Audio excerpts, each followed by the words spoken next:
പാക് പ്രകോപനത്തിന് മറുപടിയായി ലാഹോറിൽ ഇന്ത്യൻ സൈന്യത്തിന്റെ ശക്തമായ തിരിച്ചടി. ഇസ്ലാമാബാദിലും ഇന്ത്യ ആക്രമണം നടത്തിയെന്നാണ് ലഭിക്കുന്ന വിവരങ്ങൾ. നൌഷറ സെക്ടറിൽ ഇന്ത്യൻ ആർമി 2 പാകിസ്ഥാൻ ഡ്രോണുകൾ വെടിവെച്ചിട്ടെന്നും റിപ്പോർട്ട്. അതിർത്തിയിൽ പാകിസ്ഥാന്റെ പ്രകോപനം തുടരുന്നു. അതിനിടെ 2 പാകിസ്ഥാൻ പൈലറ്റുമാരെ ഇന്ത്യ പിടികൂടിയെന്നാണ് ലഭിക്കുന്ന വിവരം. അതിർത്തി സംഘർഷം വഷളാകുന്നതോടെ സാമ്പത്തിക പ്രതിസന്ധിയിലായി പാകിസ്ഥാൻ. കൂടുതൽ വായ്പയ്ക്കായി ലോക ബാങ്കിനെ ഉൾപ്പെടെ സമീപിച്ചതായാണ് റിപ്പോർട്ട്. കോൺക്ലേവിൽ പുതിയ മാർപ്പാപ്പയെ തിരഞ്ഞെടുത്തു എന്നതിന്റെ സൂചനയായി ഇന്ത്യൻ സമയം രാത്രി 9:16 സിസ്റ്റീൻ ചാപ്പലിന്റെ ചിമ്മിനിയിൽ നിന്നും വെളുത്ത പുക ഉയർന്നു. സെന്റ് പീറ്റേഴ്സ് ബസിലിക്കയുടെ മണികൾ മുഴങ്ങി. 1 മണിക്കൂർ കഴിഞ്ഞ് cardinal protodeacon Dominique Mamberti Saint Peter's ബസിലിക്കയുടെ മധ്യ ബാൽക്കണിയിലെത്തി പുതിയ മാർപ്പാപ്പയെ പ്രഖ്യാപിച്ചു. അമേരിക്കക്കാരനായ ലിയോ 14 പുതിയ മാർപ്പാപ്പ. ഇന്ത്യയും പാകിസ്ഥാനും തമ്മിലുള്ള സംഘർഷം അടിസ്ഥാനപരമായി തങ്ങളുടെ കാര്യമല്ലെന്ന് US vice president JD Vance. അമേരിക്കയ്ക്ക് നിയന്ത്രിക്കാൻ സാധിക്കാത്ത യുദ്ധത്തിൽ തങ്ങൾ ഇടപെടാൻ പോകുന്നില്ല. ഇന്ത്യക്കാരോട് ആയുധം താഴെ വെക്കാൻ അമേരിക്കയ്ക്ക് പറയാൻ കഴിയില്ല. അതുപോലെ തന്നെ പാകിസ്ഥാനികളോടും പറയാൻ കഴിയില്ല. അതുകൊണ്ട് തന്നെ നയതന്ത്ര മാർഗങ്ങളിലൂടെ തങ്ങൾ ഈ കാര്യങ്ങൾ തുടരും.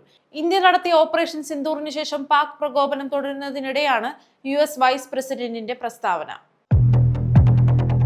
ഇന്ത്യ പാക് സംഘർഷത്തിന്റെ പശ്ചാത്തലത്തിൽ രാജ്യത്തെ വിമാനത്താവളങ്ങളിൽ യാത്രക്കാർക്ക് ത്രിതല സുരക്ഷാ പരിശോധനകൾ ഏർപ്പെടുത്തി. ബ്യൂറോ ഓഫ് സിവിൽ ഏവിയേഷൻ സെക്യൂരിറ്റിയാണ് ഇത് സംബന്ധിച്ച നിർദ്ദേശം പുറപ്പെടുവിച്ചത്. ദേഹപരിശോധനയും ID പരിശോധനയും കർശനമാക്കും.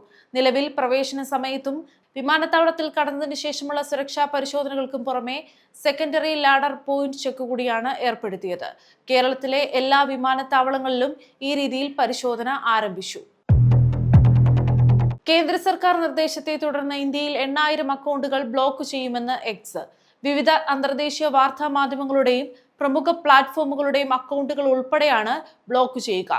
കേന്ദ്ര സർക്കാർ നിർദ്ദേശം പാലിച്ചില്ലെങ്കിൽ പിഴയും കമ്പനിയുടെ രാജ്യത്തെ ജീവനക്കാർക്കെതിരെ തടവ് ഉൾപ്പെടെയുള്ള നിയമ നടപടികൾ സ്വീകരിക്കുമെന്നും കേന്ദ്ര സർക്കാർ നിർദ്ദേശത്തെ തുടർന്നാണ് നടപടിയെന്നും എക്സ് വ്യക്തമാക്കി.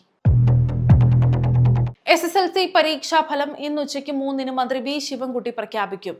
4,26,697 വിദ്യാർത്ഥികളാണ് പരീക്ഷ എഴുതിയത്. കഴിഞ്ഞ വർഷം 99.69% വിജയം. THSLC ഫലങ്ങളും ഇന്നറിയാം. വൈകിട്ട് 4 മുതൽ വെബ്സൈറ്റുകളിലും മൊബൈൽ ആപ്പുകളിലും ഫലം ലഭ്യമാകും. വിദ്യാർത്ഥികൾക്ക് രജിസ്റ്റർ നമ്പർ നൽകി വെബ്സൈറ്റിൽ നിന്നും ഫലം അറിയാം.